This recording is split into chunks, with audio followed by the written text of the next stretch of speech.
And we're live. Yeah. Hey, Christopher Ryan, thank you for joining us.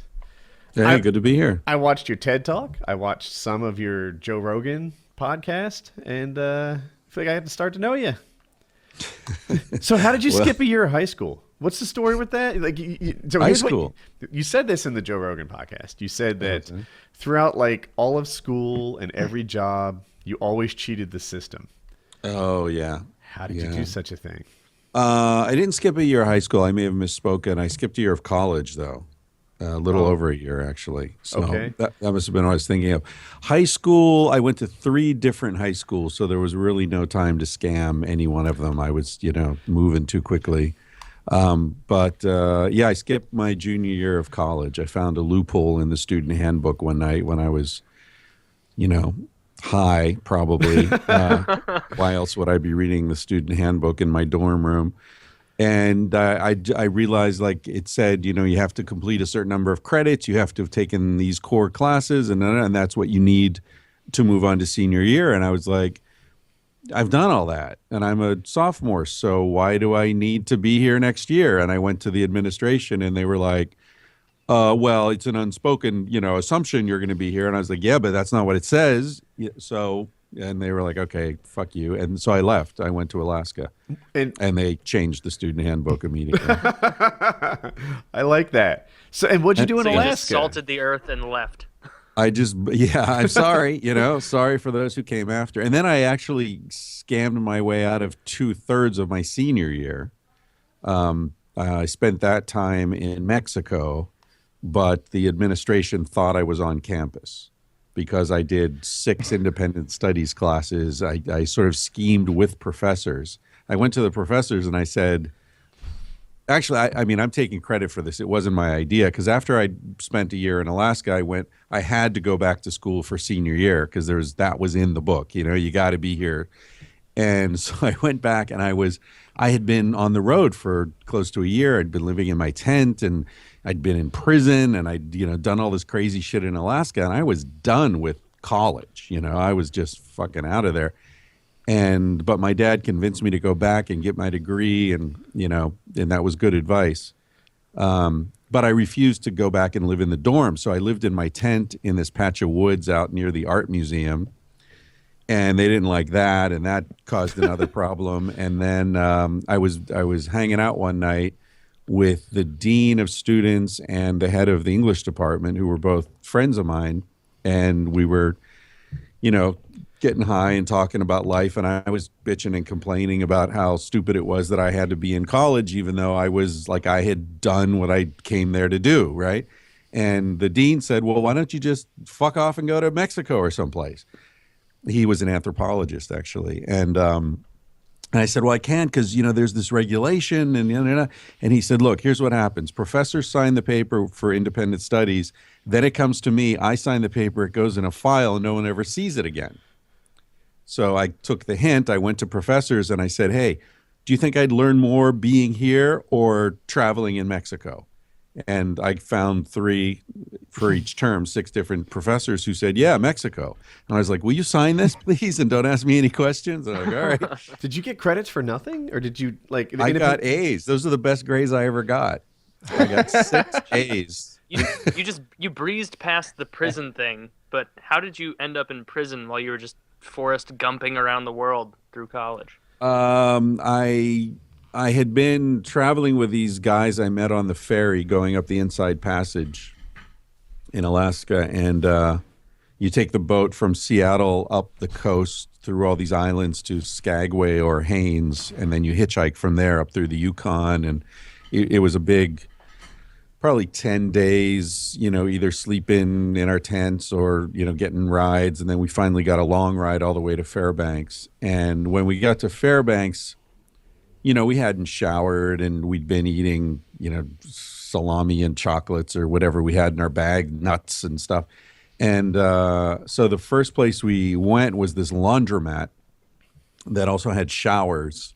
And it was sort of a deluxe laundromat, and we put all our stuff into the washing machines because we stank, and so the 3 of us were like wearing shorts with no underwear, boots with no socks, a jacket with no shirt, and everything was in the washer. And then one of the guys wanted to call his girlfriend back in Colorado to tell her that he'd made it to Fairbanks, and there was a payphone at the grocery store across the street. So I said, I'll go over with you. And we left the third guy there watching our backpacks and stuff. And we went over, but the phone was occupied. So we grabbed a shopping cart while we were waiting for this guy to get off the phone. And we just started walking around this grocery store. But we'd been in the woods for 10 days. So we were like, Russian immigrants, just like, oh my God, look at all this stuff, And we were putting stuff in the cart as if we were actually shopping. And he took a kefir, like a liquid yogurt or kefir, I don't know how it's pronounced. And he drank that. And for some reason, like despite the fact that I'd been living on chocolate and nuts for the last 10 days, I decided to eat a Snickers bar. Dumbass move. Anyway, I opened the Snickers bar and I ate it, and we put the empty things in the cart as if like we're going to pay when we check out. And then, of course, the guy got off the phone. My friend called his girlfriend. And we ditched the cart and left, and the security guard busted us because he'd been watching us the whole time. And then, but it wasn't a big deal. He was cool. He said, you just pay $20 and it's, whatever. It's no big deal. So we went up to the office, and while we were up there, this cop came in and someone said, oh, they got some shoplifters upstairs. So he came up, and then it sort of started spiraling out of control. And we ended up in this medium security prison for Memorial Day weekend. Yeah. A medium security prison because you wanted a Snickers and your friend had some yogurt. Well, in those days, I don't know what it's like now, but in those days they didn't have local jails. They just had these prisons in Alaska. And so if they want to hold you for a weekend or whatever, you're in the prison. And so they had medium and maximum. We went to the medium. But we were in there with murderers and rapists and the whole thing. And when they booked us or the intake, whatever it is, the guy doing the intake looked at our arrest reports and he was like, what the fuck is this? A Snickers bar? What the fuck? And we were like, yeah. I mean, the problem was I had weed in my pocket. I had a knife in my boot. All right. Neither one of those are illegal, but it was enough to make this short dick cop pissed off. And so he just, got all riled up, and then I mouthed off, and I don't know, whatever. It was a long time ago. But so the guy who did the intake was really cool. And he was like, look, this is bullshit, you guys. And remember, we're like two 20-year-old kids, college kids with no underwear on, showing up in prison in shorts. Like you don't want to show up in prison wearing shorts. And I remember when they just one step easier. Yeah, I would want underwear for prison. Yeah, you'd want some underwear. So yeah, it was awkward. Characters in prison. We did. We met. We let a lot of people that I remember. There. I mean, the saving grace was this guy who did the intake was like, man, that cop's an asshole. You guys, I'm going to sort of take care of you. So what he did was he said, I'm not going to put you in with the general population. You guys are going to sleep in cots in the gym, right? So you'll be alone at night. And during the day, you just stick together all the time. You go to every meal, you sit together, you go to the bathroom together, you shower together, and you'll get through this just fine. And so he, I don't know what would have happened otherwise, but that was pretty cool. And but I remember we were sitting. The thing is, there was all this oil money in Alaska, so the prisons were actually really nice. And so every meal was all you can eat, and there's a full salad bar with whole wheat rolls and white rolls and blue cheese dressing and all this crazy stuff, right? And all you can eat, but 20 minutes.